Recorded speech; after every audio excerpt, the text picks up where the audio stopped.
Hello student, welcome to the session number 2 of the sets now. पिछली class में हमने सिर्फ मैं कहूँगा बहुत ही बेसिक सिर्फ डेफिनेशन पे मेनली फोकस किया था और एक दो इंट्रोडक्शन वाली बातें करी थी।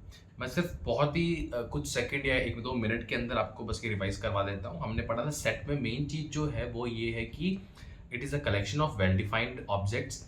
ठीक है, इसको मैं बहुत ब्रीफ रखूंगा। हमने काफ़ी एग्जाम्पल देखे कि वेल डिफाइंड के अंदर क्या क्या चीज़ें आएंगी, क्या क्या चीज़ें नहीं आएंगी। साथ में हमने देखा कि सेट को हम रिप्रेजेंट करते हैं कैपिटल लेटर से और सेट के अंदर जनरली एलिमेंट्स को हम स्मॉल लेटर से लिखते हैं। ठीक है, ये बात हमने पढ़ी थी। उसके आगे पढ़ते हैं, लेकिन लास्ट जैसे हमने यहाँ पर लेफ्ट किया था। और आगे बढ़ने से पहले I just want to tell you this sessions are for your NDA and your like JEE mains, JEE advanced board, CUT, and you all know this thing. I have make a introduction video for it also. ठीक है, चलो तो अभी चलते हैं हम हमारे other important part पे। देखो उससे पहले ना एक मिनट थोड़ा सा इसको मैं कर देता हूँ इरेज और आते हैं यहाँ पे। यहाँ देखो स्टेप बाय स्टेप चलेंगे, समझते चलेंगे और याद भी करते चलेंगे। देखो यहाँ लिखा है if A is a element of set ए, मतलब सेट ए है, ये कलर थोड़ा सा लाइट है, इसको ले लेते हैं। हाँ, if A is a element of set A, set A capital letter से रिप्रेजेंट किया, रिप्रेजेंटेशन की बात है, ए उसका एलिमेंट है, then we can say A belong to A. Obviously हम बोलेंगे कि भाई जो ए स्मॉल एलिमेंट है वो ए का पार्ट है, वो उसको बिलोंग करता है। द ग्रीक सिंबल, यहाँ आपके लिए कुछ नया देखने को मिलेगा। This Greek symbol represents the belongs to, मतलब एक बार बार लिखना ऐसा कि A belongs to capital A मतलब सेट और स्मॉल ए मतलब उसका एलिमेंट जो उसको बिलोंग कर रहा है। हम इसको ऐसा लिखते हैं, मतलब ऐसा लिखते हैं ए बिलोंग्स टू ए। जो ये आपको सिंबल दिख रहा है जो मैंने बॉक्स के अंदर डाला, ये ग्रीक सिंबल है जिसका मतलब होता है बिलोंग्स टू। मतलब ये सिंबल खुद ही अपने आप में बोल रहा है बिलोंग्स टू। समझे? That is important thing. Okay, now let's move to the other part. ठीक है, if B is not a element of set A then we write B to not belong to. मतलब जो belong to को है उसको हम ऐसे काट देते हैं। समझ रहे हो? बिलोंग टू को हम एक ऐसी लाइन ड्रॉ करके काट देते हैं, स्लैश की तरह एक लाइन बनाई हमने, काट दी। इसका मतलब होता है नॉट बिलोंग टू। मतलब ये जो सिंबल है ये चीख चीख के बोल रहा है I mean not belong to, मतलब मेरा मतलब है नॉट बिलोंग्स टू। ठीक है, अब ये सिंबल्स हमें याद भी करने पड़ेंगे क्योंकि हम इन्हीं से डील करेगा। क्वेश्चन जब फ्रेम होगा, अगर आपको सिंबल के मीनिंग नहीं पता होंगे तो आप क्वेश्चन को पढ़ के समझ भी नहीं पाओगे वो पूछना क्या चाह रहा है। ठीक है, और इस सिंबल का हम मतलब समझ चुके हैं, बिलोंग्स टू। ठीक है, आगे बढ़ते हैं, some important symbol and their meaning. ये तो एक बहुत इंपॉर्टेंट था, थोड़ा सा मैंने इसको यूनिकली और डिफरेंटली और सेपरेटली भी लिया। अब और भी बहुत इंपॉर्टेंट सिंबल्स है जो हमें पता होनी चाहिए, जो फ्रीक्वेंटली यूज होंगे। ठीक है, आगे कुछ सिंबल ऐसे भी होंगे जो आपको अभी बस सिर्फ इंट्रोड्यूस होंगे, आगे उनका मतलब और डीप में समझोगे और उनकी एप्लीकेशन और डीप में समझोगे। ठीक है, देखते हैं। जैसे पहला सिंबल है इम्प्लाइज का।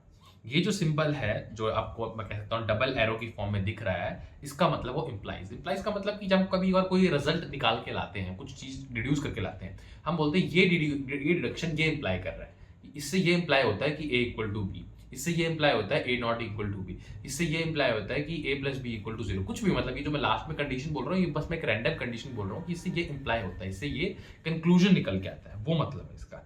ठीक है, ये अभी आपने पढ़ा जस्ट कि इसका तो मतलब बिलोंग्स टू है। ठीक है, ये हो गया हमारा, मतलब ये जो इसके सामने सामने लिखे हैं ना ये इसके मीनिंग है। इसको मैं ऐसे करके लिख, मतलब चलो ऐसे कंफ्यूजन मत करो, बस सामने लगो, सामने सामने जो लिखा है वो उसका मीनिंग है।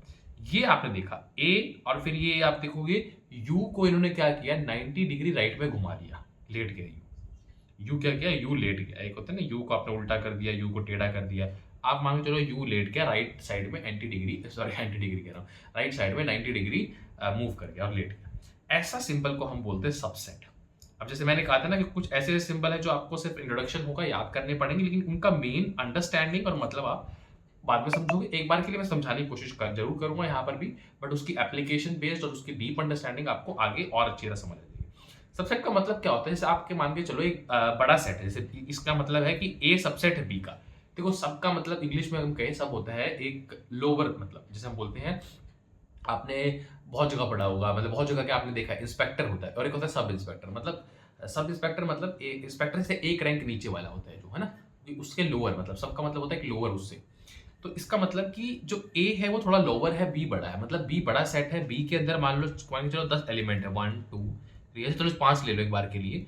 तो ए के अंदर सिर्फ मान लो 2 और 3 है, तो हम कहेंगे कि और दोनों सेट है, इसमें हम एलिमेंट नहीं मान रहे, ठीक है। 2 और 3 उसके एलिमेंट है, 2 3 उसके ऑब्जेक्ट है, बट बी और ए दोनों सेट है, और आप कहोगे कि ए सबसेट है बी का, क्योंकि जो भी बी के अंदर ए के अंदर एलिमेंट है सारे बी के अंदर है, या फिर ऐसे कह लो कि बी में से ही कुछ एलिमेंट उठ के ए में आए हुए हैं, ठीक है। उसके बाहर से कोई नहीं, बाहर से होता तो फिर मैं नहीं कह पाता, बट उसी में से कोई एलिमेंट है कम या ज्यादा है बराबर, इसमें सारे इंक्लूड हो जाते हैं, कम ज्यादा बराबर, तो वो सबका सबसेट कहलाता है, ठीक है। ए सबसेट और बी, आगे इसको और समझेंगे। Implies and is implied by, अच्छा यहाँ तक तो आपने ये 3 सिंबल पढ़ गए, इनको मैं रख लेता हूँ, इसमें फटाफट रिवाइज करा देता हूँ। ये इसका इम्प्लाइज का सिंबल है, इसका मीनिंग समझा चुका हूँ, ये बिलोंग्स टू का है, ये पता ही है हमें, और ये सबसेट का है। आगे है implies and is implied by does not, अच्छा एक सेकेंड, यहाँ कुछ ना कुछ, इसको मैं देखो बाद में दिखाता हूँ, थोड़ा सा ये आगे पीछे प्रिंट हो गया होगा, इसको हम बाद में लेते हैं। उससे पहले आप ये समझो, ये डज नॉट बिलोंग टू का, ये तो हम पहले ही पढ़ चुके हैं कि बिलोंग टू को आपको क्या करना है, ऐसे स्लैश सा लगा देना, काट देना है, ठीक है। ये देखो एक सिंपल डंडी, सिंपल मतलब पैरेलल ऐसे लाइन कह लो, सिंपल डंडी, या फिर ये कॉलन से लगा दिया आपने, ठीक है, या फिर आपने एसटी लिख दिया, तो इसका मतलब होता है ये हो या फिर ये 3 टिक्की, उनका मतलब होता है such that. Such that English word है, इसका मतलब समझते हो आप, हम जैसे करते हैं कि मैंने कुछ भी मतलब एक कोई चीज लिखी, कोई कंडीशन लिखी, और मैं बोलता हूँ such that this is equal to that, ठीक है। मतलब इसका मैंने कहा ना कि ये चीजें एक बार के लिए आप याद कर लो कि इसका मतलब क्या होता है। जैसे मैंने बताया कि इसका इस रिप्रेजेंटेशन का मतलब है बिलोंग्स टू, ठीक है। ये तो चलो इसका तो बहुत इजीली सेल्फ अंडरस्टैंडेबल भी है, लेकिन कुछ कुछ एक बार के लिए याद रख लो कि ये सिंपल क्या डिनोट करते हैं, क्या बताते हैं, क्या मतलब है इनका, ठीक है। एक्चुअल अंडरस्टैंडिंग इनकी और आ जाएगी। फिर ये देखो आपका उल्टा ए है, इसका मतलब होता है फॉर ऑल। फॉर ऑल एक बार के लिए भी याद रख लो, जैसे आपको कभी देखने को मिलेगा कि कोई चीज कंडीशन होगी तो बोलेगा कि for all elements belong to this set this condition satisfy, कहीं ना कहीं वहां फॉर ऑल लिखने की जगह वो सिर्फ ये सिंबल लगा देगा, या फॉर एवरी के लिए भी ये सिंबल आता है, ठीक है। फिर ये है देयर एग्जिस्ट, ये सिंबल भी बड़ा इंपॉर्टेंट है, ऐसे करके ऐसे, मतलब ये कह लो कि ई को उल्टा तो ई का हो गया, ई को आप लगा लो, इन्होंने क्या किया, ई की मिरर इमेज बना दी, जैसे ई ऐसा लिखते हैं हम, तो ई की हमने क्या किया, मिरर इमेज बना दी ऐसे, इस तरह, समझ रहे हो। तो ऐसा है, तो देयर एग्जिस्ट का ये सिंबल है, आपको इसका मतलब इसकी डेफिनेशन पता होनी चाहिए कि ये सिंबल का मतलब क्या है, सिंबल की डेफिनेशन क्या है, ये सिंबल डिनोट किस चीज को करता है, ठीक है।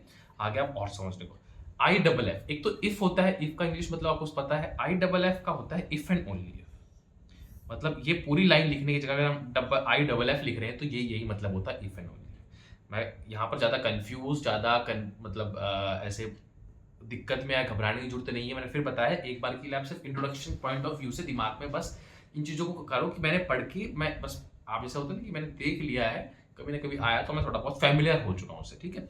आगे आप इसको याद भी कर लोगे, आपके दिमाग में सेट भी हो जाएगा, ठीक है। ये होता है एंड का सिंबल, ठीक है, क्या मतलब है क्या है आगे फिर देख लेंगे, ठीक है। और भी है सिंबल मीनिंग, ये यहाँ तक चलो मान लो कुछ पढ़ी है हमने जैसे, ठीक है। ये है जैसे ए, फिर आपका ये स्लैश लगा के बी, इसका मतलब होता है A is a divisor of B, A is a divisor of B. N, ये तो आपने पहले ही पढ़ा होगा, एन हम यूज करते हैं, capital N, set of natural number को डिनोट करने के लिए, ठीक है। Set of natural number, natural number क्या होता है आपको पता है, 1 से स्टार्ट होते हैं और इन्फिनिटी तक जाते हैं विद अ गैप ऑफ 1, यानी कि 1 2 3 4 कंप्लीट अपने आप में ये नंबर होल है, बट लेकिन 0 इसमें काउंट नहीं होता, ठीक है।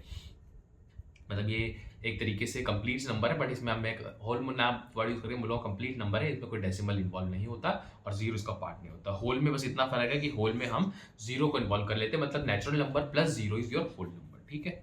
उसके बाद आई और जेड, आई जैसे नाम से पता चल रहा है ये इंटीजर्स के लिए, लेकिन आपको थोड़ा सा और नया कुछ देखने को मिल सकता है कि जेड भी हम लेटर वर्ड यूज करते हैं सेट ऑफ इंटीजर्स के लिए। फिर हमारे पास क्यू है, क्यू होता है सेट ऑफ रैशनल नंबर्स के लिए। मैं फिर कह रहा हूँ ये चीजें बार बार, I just need to familiarize this, मतलब आपको फैमिलराइज करना है बस यहाँ पर, ठीक है। जैसे धीरे धीरे याद होते जाएंगे, उसकी टेंशन नहीं लेनी। फिर क्यू, अच्छा हमने पहले पढ़ा क्यू, तो Q is set of rational number, यहाँ आपका कुछ मिसिंग है, मैं आपको बोलता हूँ क्यू सी होता है, कि फिर हम क्यू सी लगा देते हैं, क्या क्यू डैश लगाते हैं, वो होता है सेट ऑफ इरेशनल नंबर, ठीक है। Q set of rational number and Q C is your set of irrational number, ठीक है। R set of real number, ठीक है, लग भी रहा है आर फर्स्ट लेटर भी है रियल का। सी सेट ऑफ कॉम्प्लेक्स नंबर, ठीक है, कोई दिक्कत नहीं है। यहां तक अभी हमने कुछ नोटेशन देखी, किसका क्या मतलब है, कैसे क्या है, ठीक है। मैं बेसिकली आपको बड़ी बड़ी नोटेशन याद करवा देता हूँ, जैसे एक बिलोंग्स टू वाली बहुत इंपॉर्टेंट है, एक हमने उल्टा ए देखा था जो कि एवरी की नोटेशन थी, फॉर ऑल की नोटेशन थी, फॉर ऑल या फॉर एवरी।